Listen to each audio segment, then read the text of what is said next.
The Ghosts by Lord Dunsany. The argument that I had with my brother in his great lonely house will scarcely interest my readers. Not those, at least, whom I hope may be attracted by the experiment that I undertook, and by the strange things that befell me in that hazardous region into which so lightly and so ignorantly I allowed my fancy to enter. It was at Oneleigh that I had visited him. Now, Oneleigh stands in a wide isolation, in the midst of a dark gathering of old whispering cedars. They nod their heads together when the north wind comes, and nod again and agree, and furtively grow still again, and say no more a while. The north wind is to them like a nice problem among wise old men. They nod their heads over it, and mutter about it all together. They know much, those cedars. They have been there so long.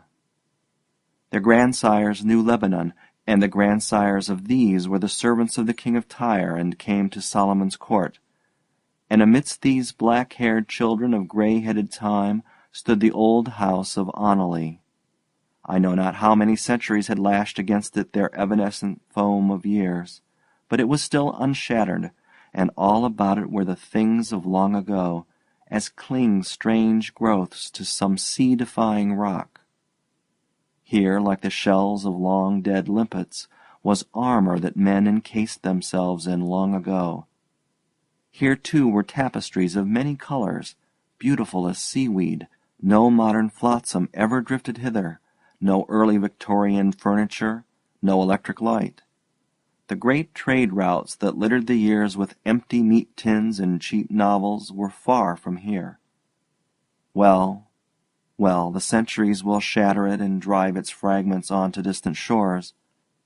Meanwhile, while it yet stood, I went on a visit there to my brother, and we argued about ghosts.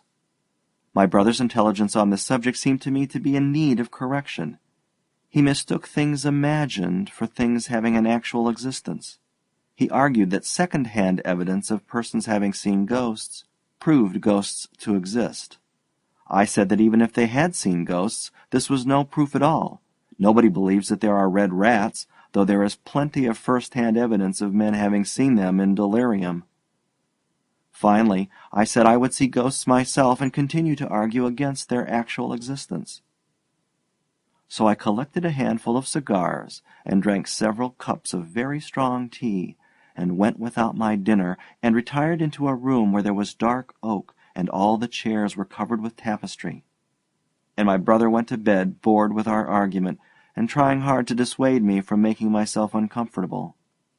All the way up the stairs as I stood at the bottom of them, and as his candle went winding up and up, I heard him still trying to persuade me to have supper and go to bed.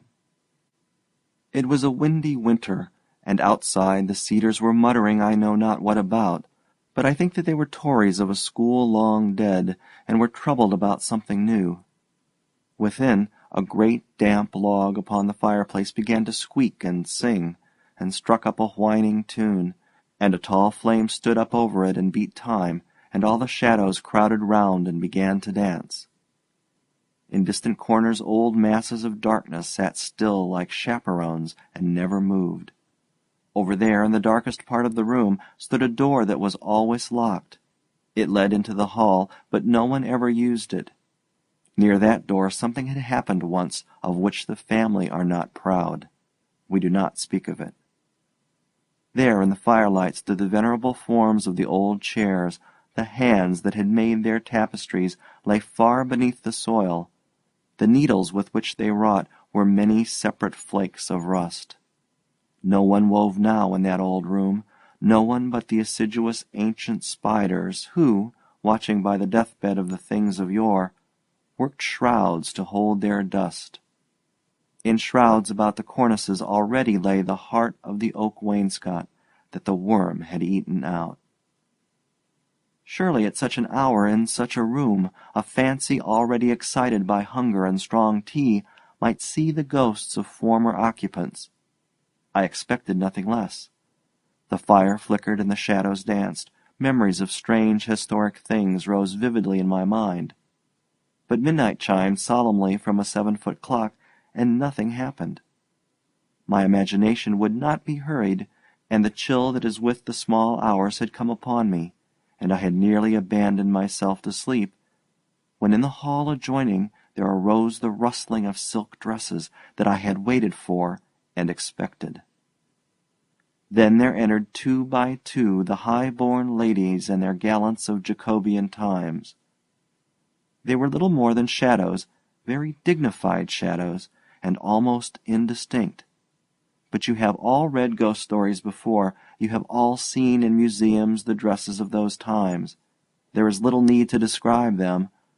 They entered, several of them, and sat down on the old chairs, perhaps a little carelessly considering the value of the tapestries. Then the rustling of their dresses ceased. Well, I had seen ghosts, and was neither frightened nor convinced that ghosts existed.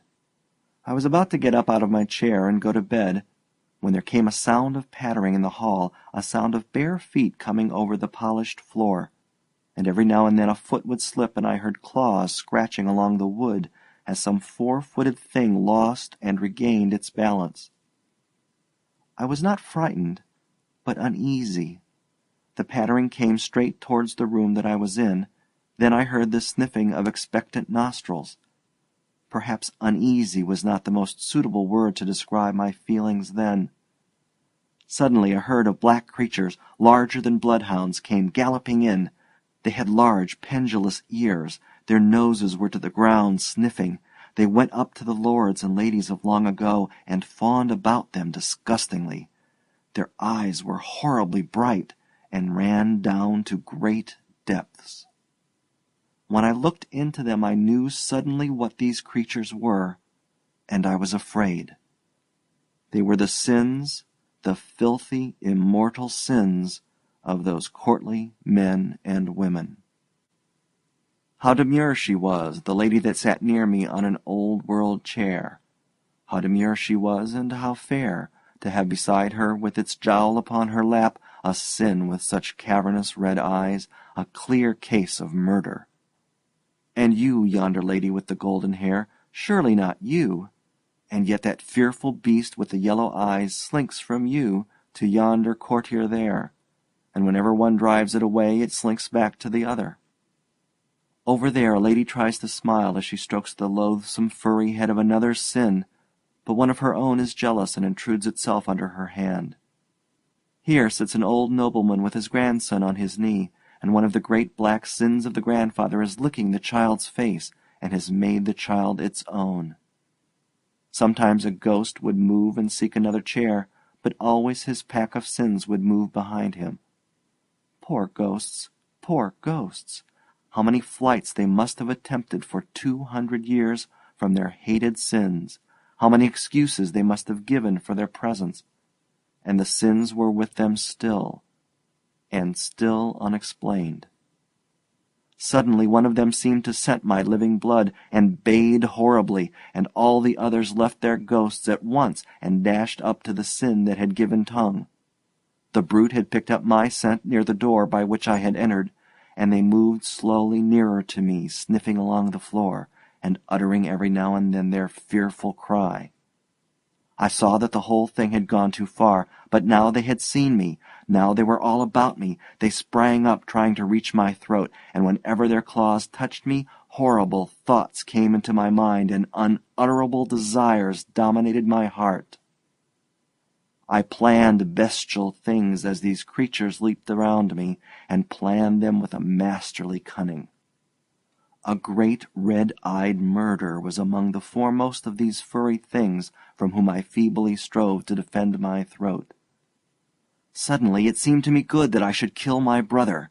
It seemed important to me that I should not risk being punished. I knew where a revolver was kept. After I had shot him, I would dress the body up and put flour on the face like a man that had been acting as a ghost. It would be very simple. I would say that he had frightened me, and the servants had heard us talking about ghosts. There were 1 or 2 trivialities that would have to be arranged, but nothing escaped my mind. Yes, it seemed to me very good that I should kill my brother as I looked into the red depths of this creature's eyes. But one last effort as they dragged me down.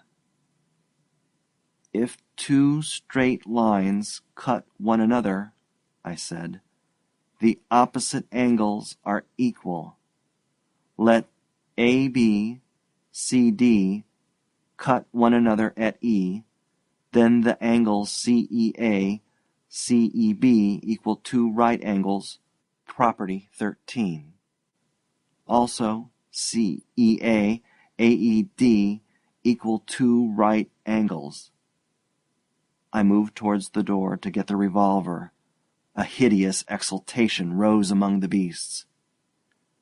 But the angle CEA is common, therefore AED equals CEB. In the same way, CEA equals DEB. Q, E, D. It was proved.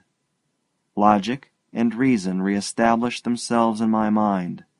There were no dark hounds of sin. The tapestried chairs were empty.